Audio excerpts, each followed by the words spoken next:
everybody's responded to that. Good to see you. Except for 3 of the clowns that are still at work. We made it. Thank you. And so in this thing, I mean, you see it? Yeah. And that's why you're like, it's just people that are like,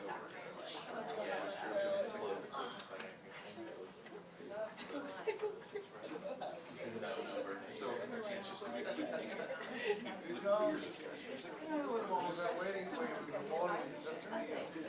Right. they call me 5 months and ask me if I want to teach them. I think about that one because it's like a thing, but like, the rest of the business, getting wine, you know. Go into a second mortgage.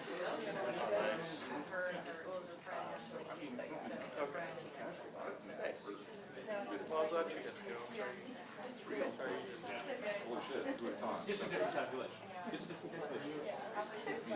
So somebody said like, he's like, dude,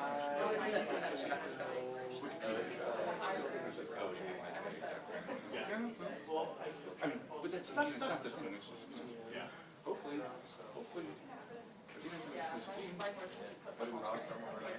there's some, just by life, just tangential. My wife here. Well, I was just going to say, yeah. I just so good.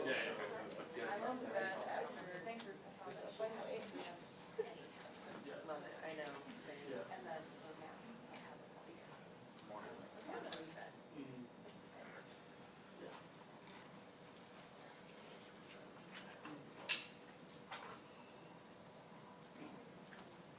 Sorry, Hill. It's okay. I think we all understand being late today. yeah. I was probably the last one who wanted to do this at 9:45, but I mean, you guys could Wasn't have my call. held it at like 10:45. I think we all would have been okay with that.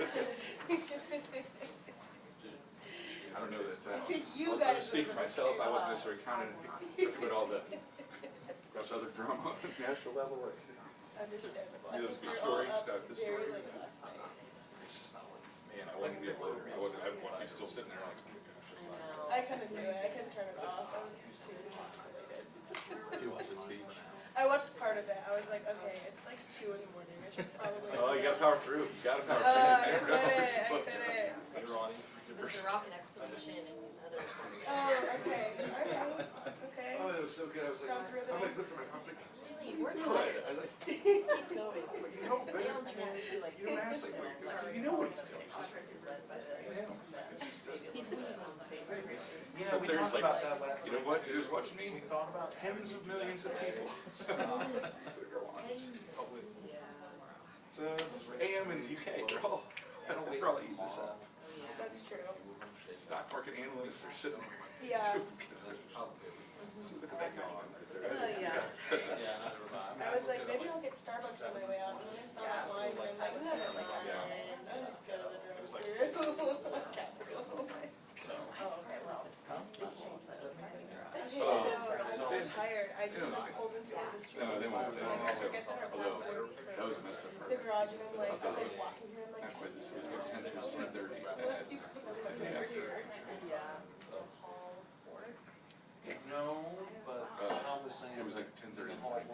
So we're out in 2016. We're out. And the party was only about a block and a half from my apartment. My apartment was like halfway between Trump Tower and. Okay. And so When I went to bed last night, Clark County shut had that one party. started. We go to the whiskey traders bar. This is like a bar walk. And I have a yacht for walkers. I got there anymore. Hopefully, if you like come out and became friends. I really appreciate it. Oh, Yahoo is nice. I was like, But they have on Yahoo, like No. crazy for us. Yeah, I figured. No, Hunter Walker. So he was an embed on a VP scheme. And so when we were here in town, like overnight, he was like staying here. And I was like, I'll show you around town. So I took him to the Antelope Club. I've never been to the Antelope Club. I've been there. Oh, it was so. We had places down exactly where you take this something we're trying to. So. Did you know that? Oh yeah, I've been never able to since 2005. I know because he's a guy who wants to drink whiskey and rip cigarettes, and you can go do that there. So, okay, so anyway, so he's working out, and it's off the record, so it's becoming I'm not worried about it. And so it's like now 5 a.m. the whiskey we get kicked out, we go back to my apartment, which is like down the hall, and we we're there, and we're on the roof, because, so we're not noisy neighbors, being kicked off the roof immediately. We're there 5 minutes. So it's not like, we're in our apartments, 5 minutes, trying to be quiet, and then Marty comes around, because Marty and I live together. Oh, and he's like, dude, we gotta be in at 9:30. I was like, all right, hurry up!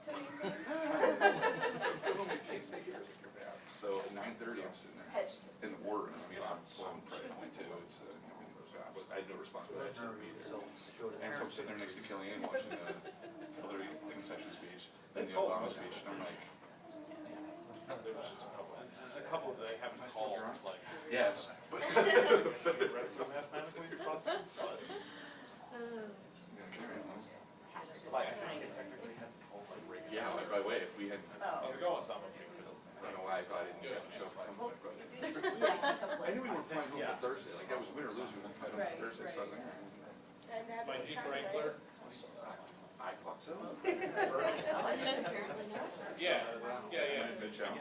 Like 60, yeah. Oh, good, okay. You got all the parts you need? Oh, okay. They gave like a brief. Not too many people in it really started here. I don't know. Okay. I know they were trying to teach us. All right. Oh, really? Yeah.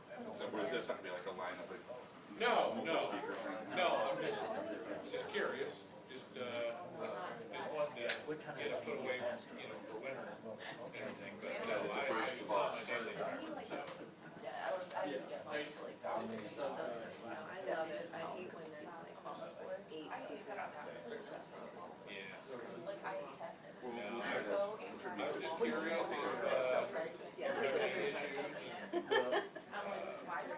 gonna be able to get the parts, okay? I bet it just takes me a second.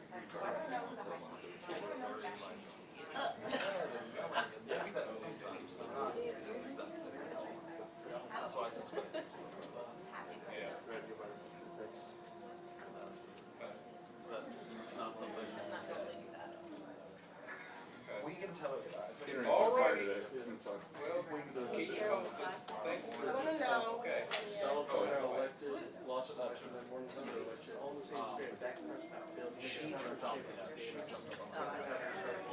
Oh, you're talking about the sports ball, I don't Sports know. ball, yeah. I regret asking. Me too. Yeah, you're really like halfway through. Morning. Good morning. Good morning. How's it going? We're here. I don't think it, do I need to use the mic up here? Yeah, I think so. Okay. Yeah. Too many cameras and stuff. Okay.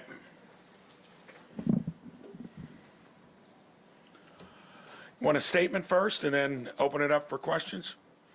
Well, it's been a heck of a journey for me. When you look at nearly 7 years ago, a little over that, when you kind of come from the real world to run for an office like Senate, it's always a pleasure for me in growing my business, being involved in politics, of being maybe underestimated and plowing through with hard work and a great business plan, and when the results are pleasing.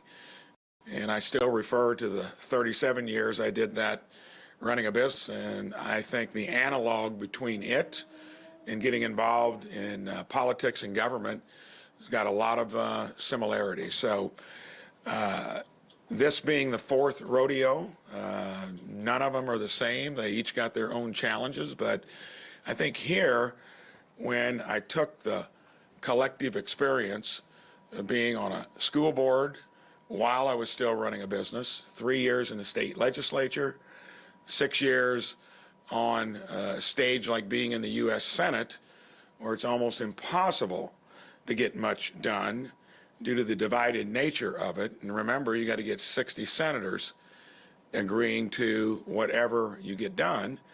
And we did that with a great team at a level that puts us at the top of that freshman class, and in areas like healthcare, education, agriculture, better than the Republican senators that have been there for decades. So that's a tribute in my mind to having great people around you. So why do you leave the U.S. Senate? is because being an entrepreneur, I think there's more potential back here at home. I think the biggest issue DC is going to deal with, regardless of the outcome of the election, is the fact that they can't run the place functionally and financially responsibly.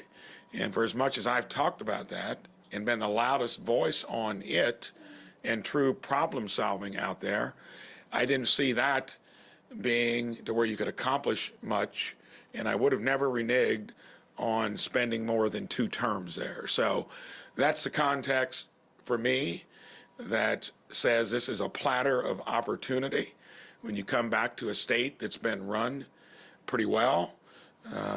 20 years ago, a guy named Mitch Daniels had to come along to fix a state that was not the same place politically it is now, but more importantly, it was in the red financially. And that was a fix-up project, and I think that got handed over to good stewardship. Doesn't mean, though, that you can't do better, that maybe you plateau after you've been holding the reins for a good amount of time. So this race was based upon my running on kitchen table issues that I had a lot of luck at in my current job, soon to be prior, and getting along with a legislature that I served at. Most of the committee heads and folks running it are still the same. I view that as something that would be a lost opportunity if we don't make real progress. And again, looking across the aisle as well, because I've been the loudest voice on health care reform. That's generally the issue that the other side of the aisle claims to be most interested in. I think that's a golden opportunity when we pay more than almost all states do for it, and we have poor outcomes. K through 12 being half our budget, post-secondary another 15%, workforce education, very important. And those two lead issues, along with, I've talked about child care, rural broadband, affordable housing, and now where you'd never expect it in a state that's abundantly blessed with annual rainfall and good water resources, that's an issue going forward.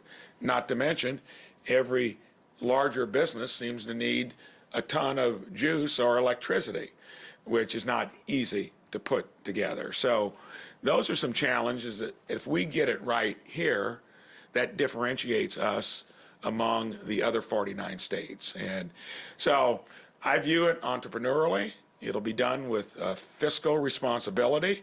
That's the easiest thing from where I come from, both in running a business and what I've been talking about out in DC. So that kind of sets the stage for any questions you might have. Politically, all I can tell you is maybe now you're respected because you know how to get involved in complicated political navigations. None of them easy.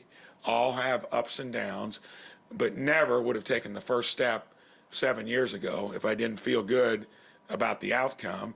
And the 3 rodeos since then, including the one that was forecast to be very tight, I never felt it was going to be, but I also acknowledge that there are ebbs and flows, and we fought through them. So I think that part is something that we lay aside, and I'm going to be focusing on what I bring to the table: experience, problem solving, and making Hoosiers' lives better across the board.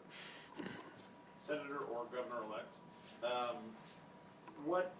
this kind of margin, Yeah. a race that some people thought had been tightening, when you have this kind of margin in victory, do you feel like that gives you a little more leverage as you go into working with the legislature? It does. I think that when many were measuring that in the 5 to 7% range, we could see it climbing into that last week or two of the race. And I think it's an honor, and it's a big, like I said, platter of opportunity. And I'll accept it humbly and try to engage everyone in my own party along with good ideas across the aisle and do what I've done for the last 6 years in the U.S. Senate. So these are real issues I just described. No one's got really the kind of magic solution to them.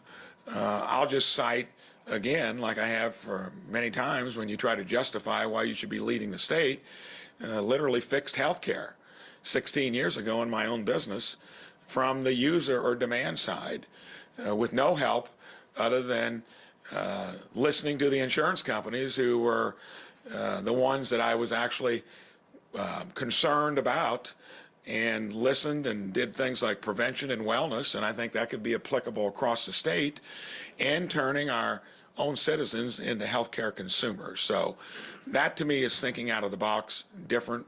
And yes, I think that margin that we got and ended up with, which may have been one of the largest ever in an open seat gubernatorially, I don't know how far you go back, but at least to 1980, and I feel good about that.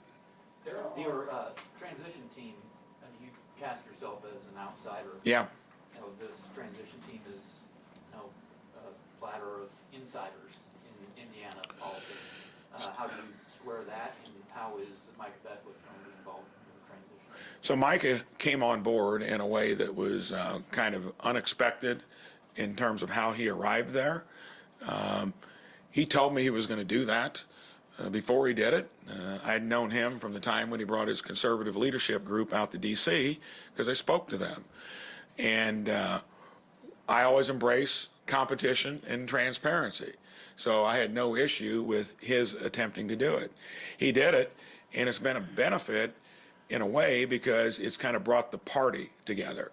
The part of the party that I think he represents is where all the passion is on the conservative side, and I think now they're on board, and it's my job to make sure that the full spectrum of what being a Republican is about in this state is then going to be focused on the kitchen table issues I've been talking about.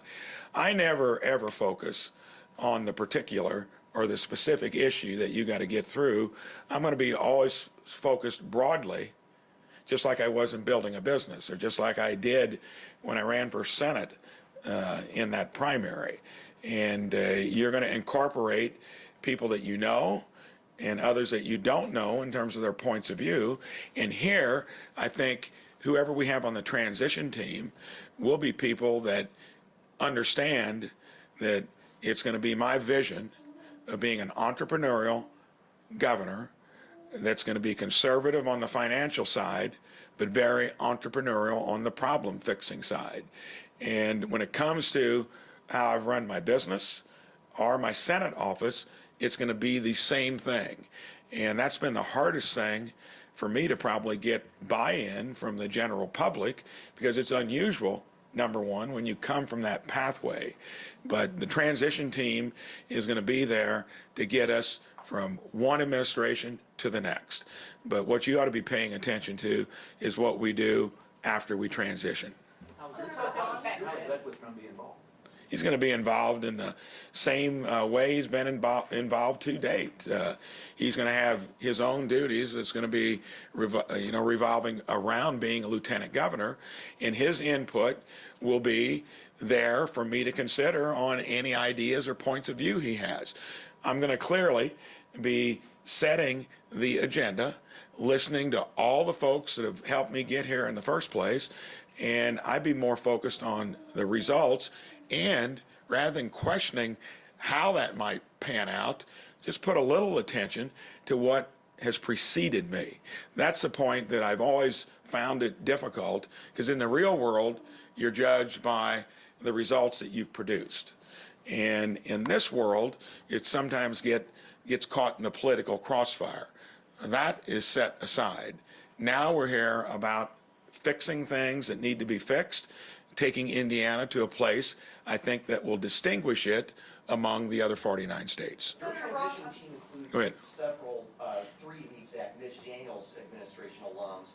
Was that a deliberate choice, and is that a sign that you might try to pattern some of your approaches to how Daniels approaches administration? Tell you what I'm going to pattern my approach after is the best of anything that's been part of the past.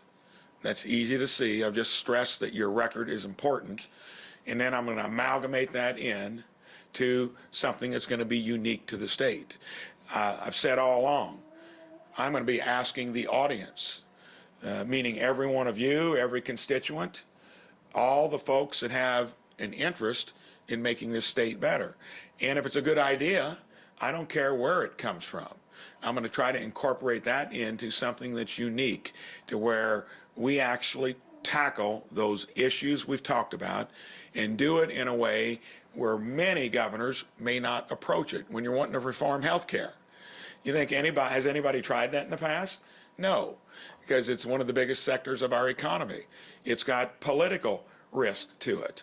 I size up all that and I'll put a team together, and I think that is, if you want to pick the number one issue, it's the one that we have the worst results compared to most other states, measuring it down as finely as infant and maternal mortality. Those percentages are shameful. Our general health as a state and the cost of it, something that if we get that correct, that will singly be better than what we've probably done collectively over many generations of past governors. Senator Braun, are there any Yes. current appointees, current figureheads within the Holcomb administration that you hope personally will stay on through the transition, will stay on into your administration? That'll be very simple. I've had tips and cues for a long time from legislators that think this agency needs improvement, that one needs improvement, this one's running well, and get it from across the board, not just from the people I'm going to have to work with. That'll be the beauty of knowing what to do after you've done it for 37 years in a complicated, growing, sprawling enterprise. So yes, if there's an agency that's working well, just because it's been part of something else, you'd be silly to do something with it. But I'll look at each one critically, and it's not going to be hard for me and my team to discern whether it needs major overhaul, minor tune-up, or it's working well. But any specific folks at this time? Or No, because I'm going to wait until we get in there and take a good look at it.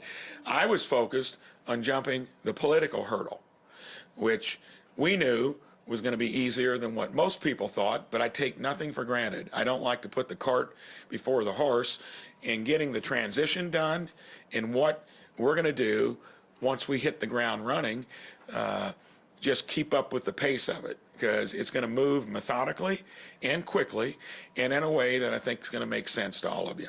On the top of that, do you have concerns that some of these kitchen table issues that you've been talking Yeah. about, that you've campaigned on, could get overshadowed by some of the conversations that Attorney General Todd Rokita and Lieutenant Governor are talking about? They've really focused on some of those social issues. It seems like you've kind of stayed away from those.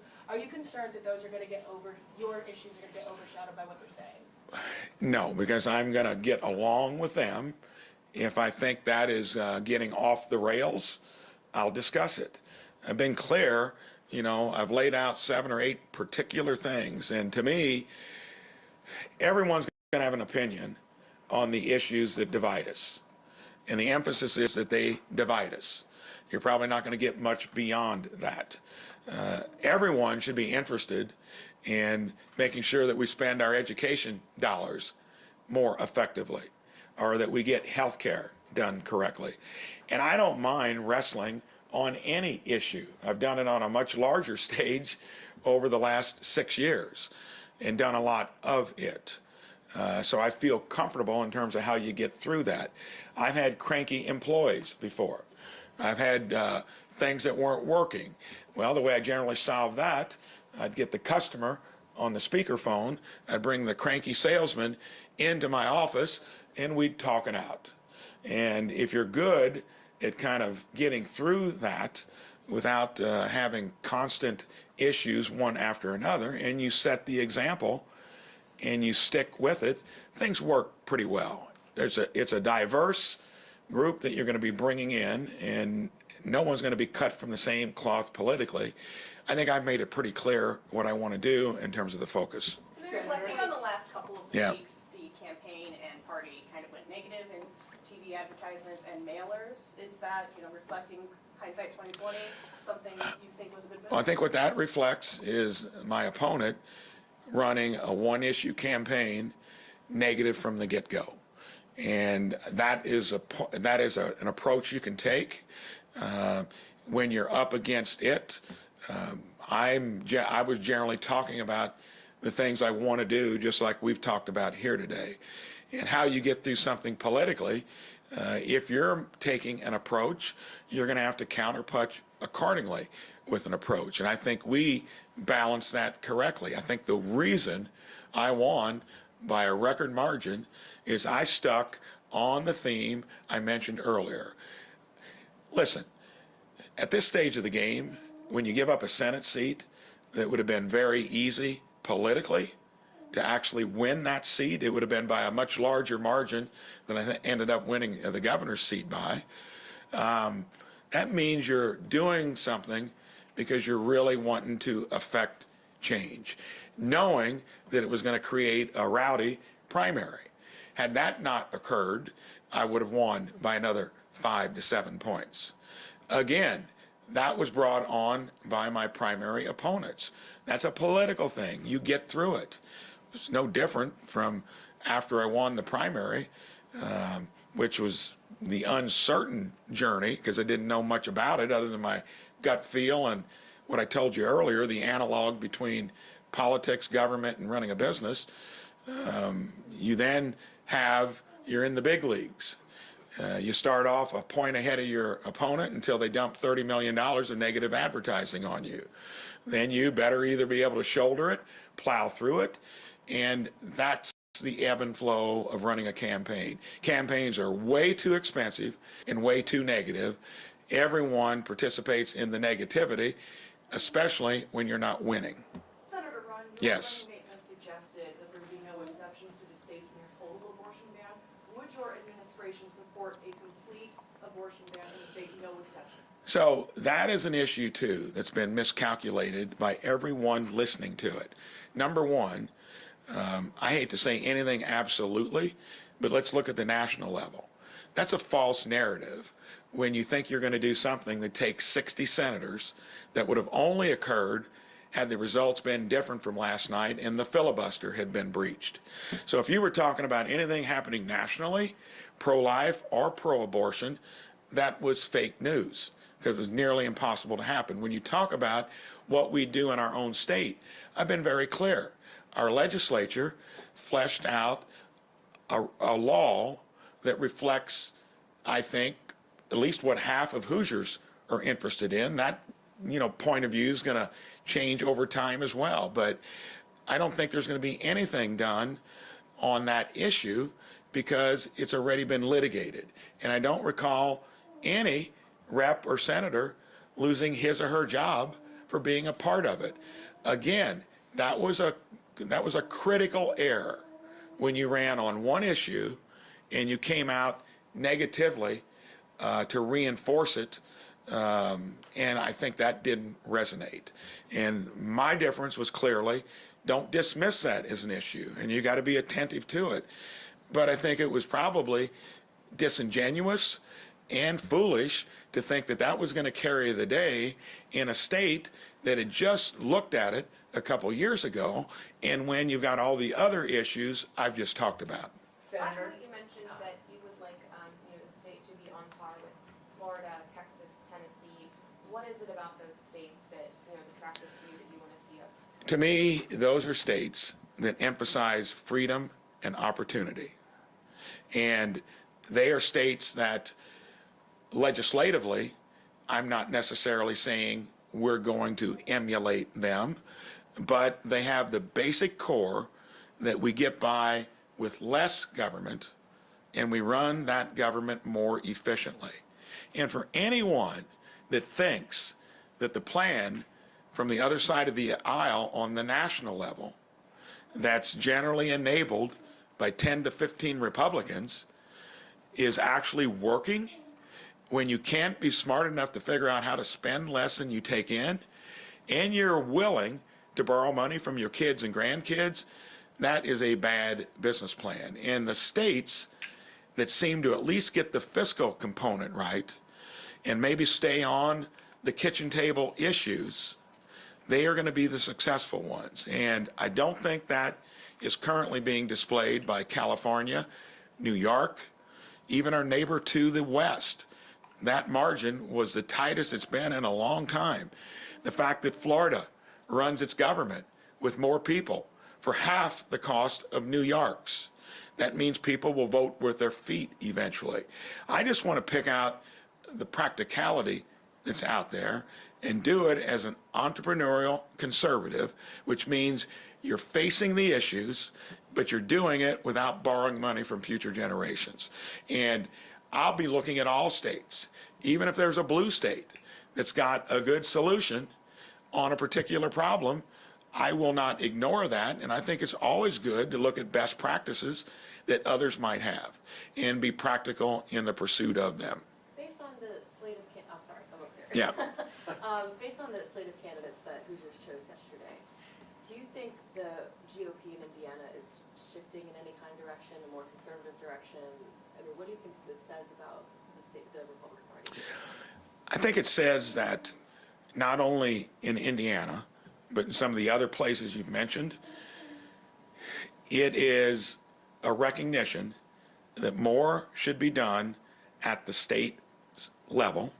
Been clear about that because the other side, the other point of view, has given us nothing more than massive deficits and debt. Knocked nothing out of the park. And I think the places that are doubling down on that, they're going to keep having trouble in elections.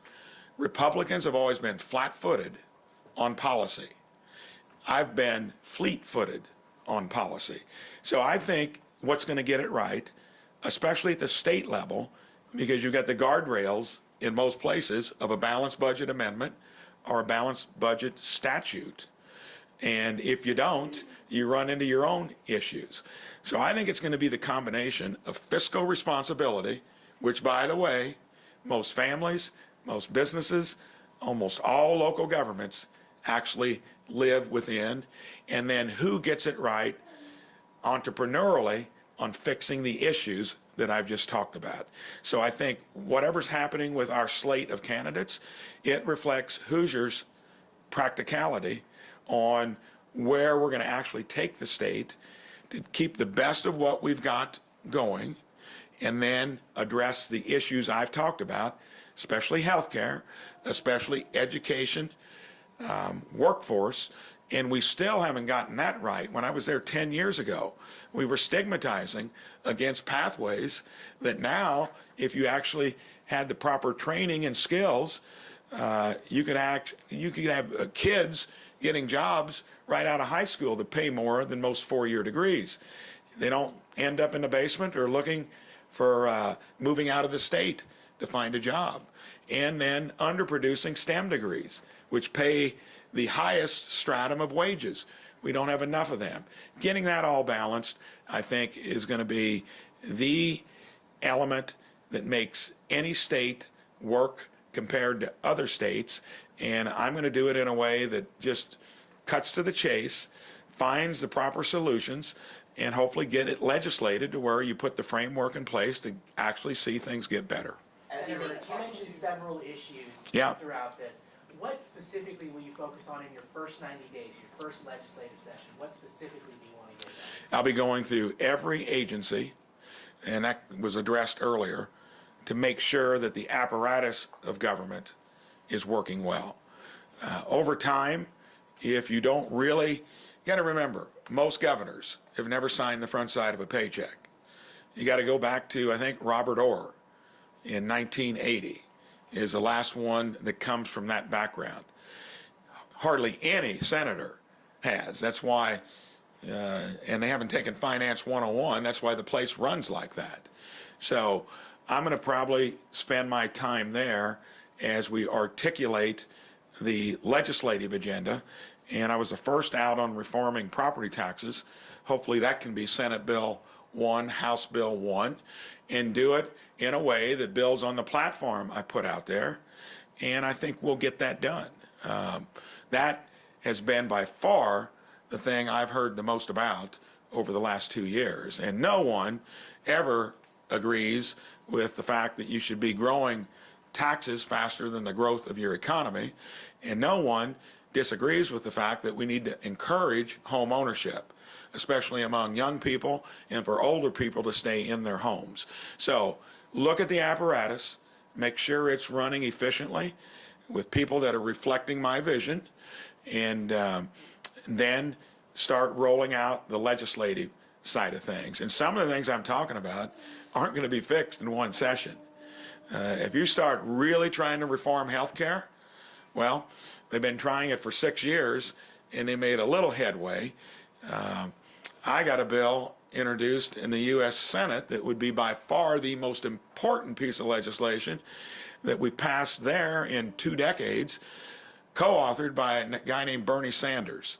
And you talk about something being tough, we wouldn't agree on anything other than got him to believe in competition and transparency.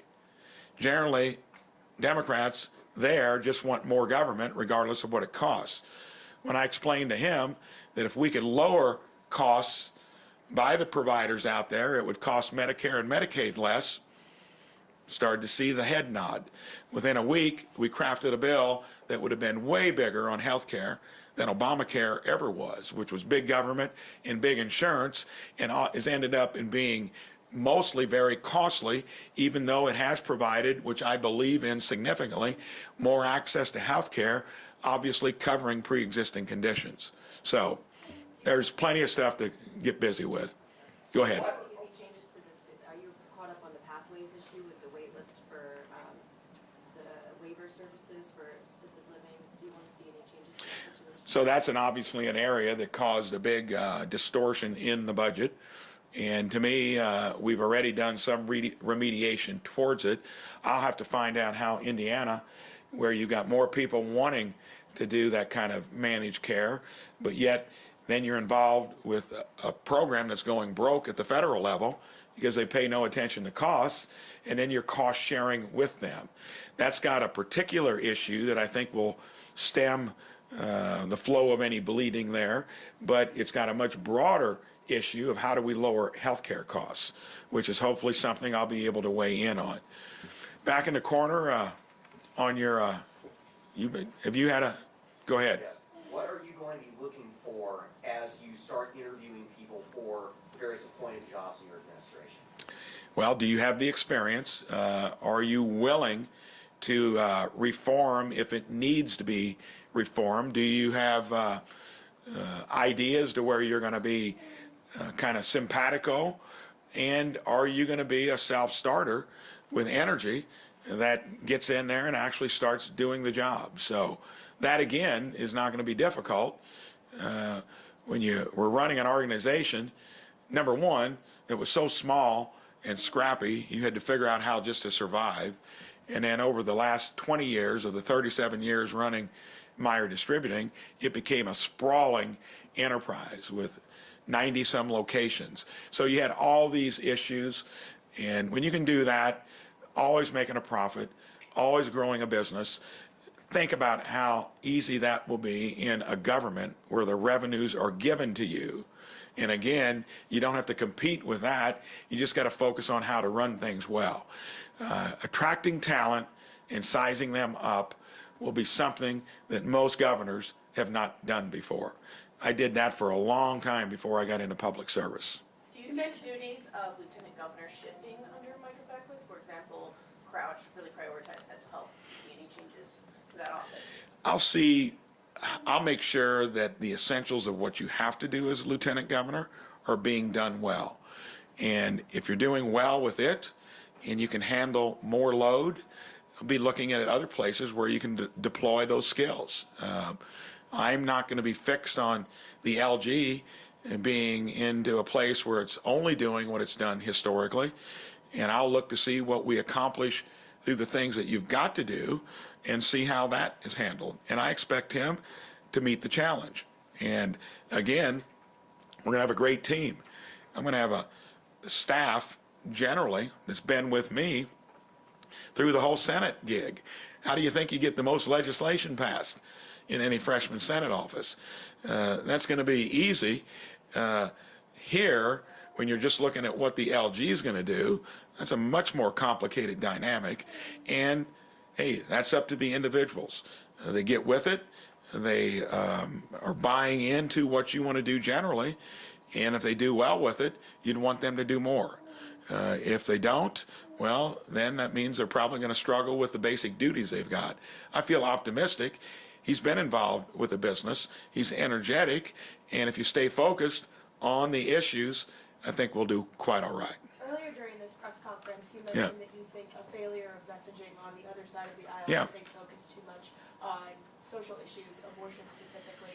Are there any social issues that you would like to take on, or that you will entertain, or are you focused on what you've been discussing? Other states I don't think there was one social issue in the 7 or 8 I mentioned. And that doesn't mean you're going to be oblivious to them, or you're not going to be drawn into the fray. All I can tell you is that immediately creates division.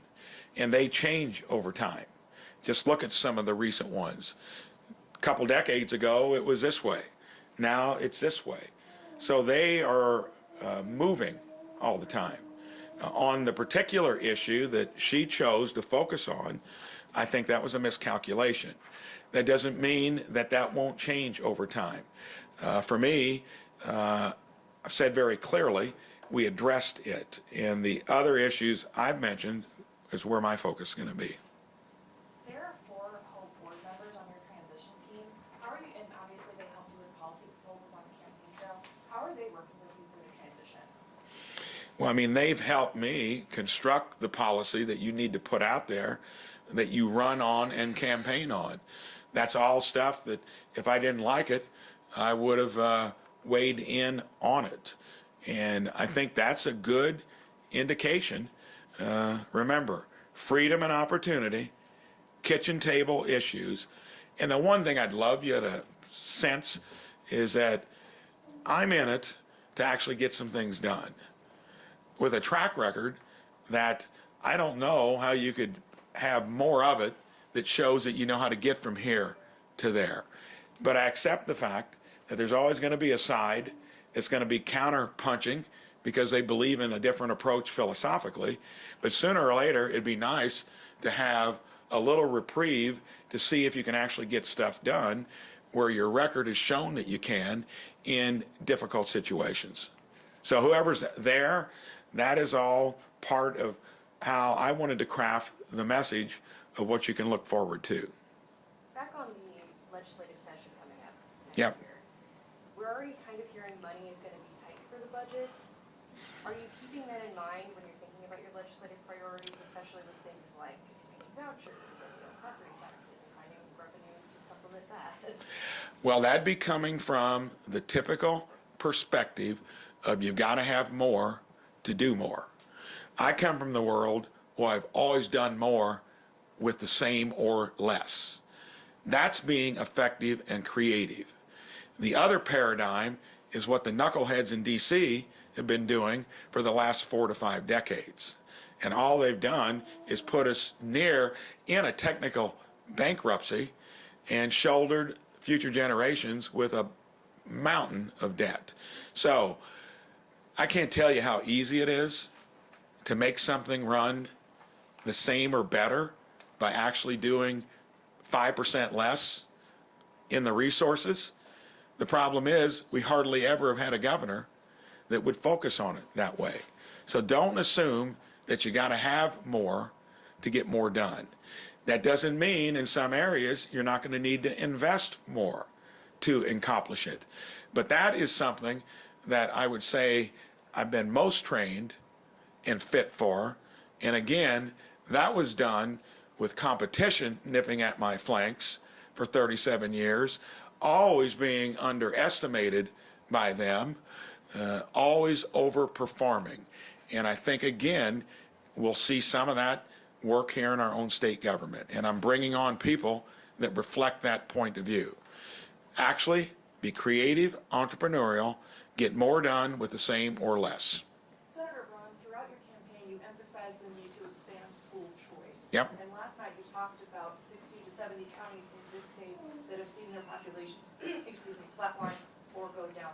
How will you ensure that in the most rural communities, if you have one high school, say, right, you have limited options for those kids, how do you ensure that the most rural of rural Hoosiers have school choice? How is that logistically going to work, and who's going to pay? The only way you turn that around without having to really force something to do it is you got to get those economies growing, because almost every one of them would be getting less because they have fewer students in the same size building and overhead.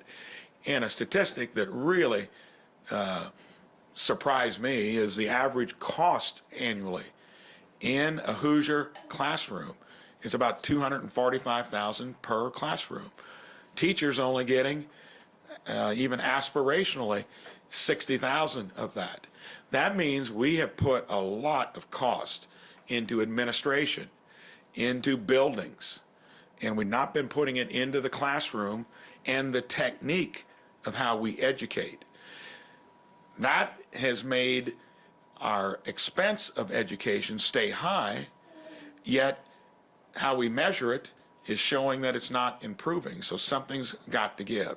But to turn around the fact that 60 to 70 of our counties are losing population, therefore funding formula money, you got to get the economies growing. And that's when it comes back to the four corners of the state. Most of those rural counties are spread out across the state, and I spend a lot of time there. I happen to come from one that's defied those odds. Du Bois County and Jasper, they've almost doubled in population since I grew up there. You know why?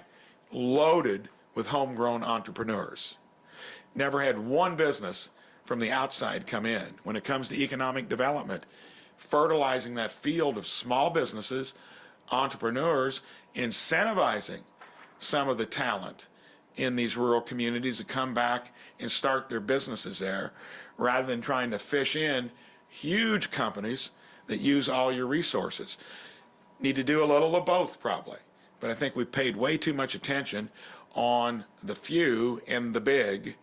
And I come from a place where we've been successful without any of those advantages.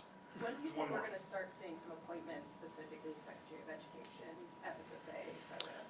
So the election concluded last night. All I can tell you is I move fast. I'm used to it. I also know how to be patient when you need to be patient. So just expect that to all come out soon. I did put emphasis away from transition because I wanted to focus on jumping the hurdle to get the mandate. I don't think anyone, raise your hand if you thought the mandate was going to come across the finish line like it did last night. Did you? I knew it'd be closer to that than what folks were trying to paint the thing as. So, and that's because of early. I had a strategy that was broad-based, kitchen table issues. People know where I've come from with strong leadership, proven track record. Sometimes you think, well, is that going to win? I knew it was going to win. I think the rest of the country, though, was fed up with what was trying to be sold here because it got put down across the board. And I'm not worried about Indiana and other enterprising states. I'm worried about what is my own party going to do with that opportunity now that they've caught the car politically. Are you going to be flat-footed? Are you going to be actually a fiscal conservative when you only talk about it? Let's see some results from there. I can tell you we're going to get results here, and I'm going to do my best to make sure it broadly benefits Hoosiers. Thanks for all your questions. I think we're okay to go.